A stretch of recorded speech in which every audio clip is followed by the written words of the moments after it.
Before we conclude this video, I'm going to explain how you can remove a firewall from the HA cluster so it can operate once again in standalone mode.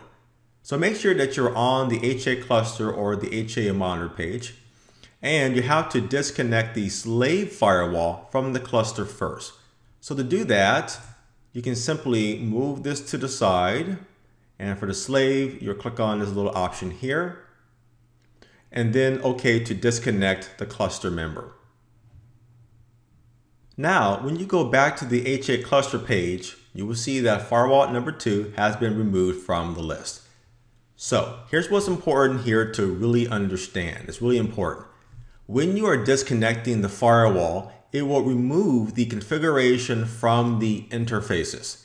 So this means that if you do this on the master firewall, then your users and your servers will be disconnected from the internet, and you would need to console in or use the FortiGate Explorer to reconfigure those interfaces.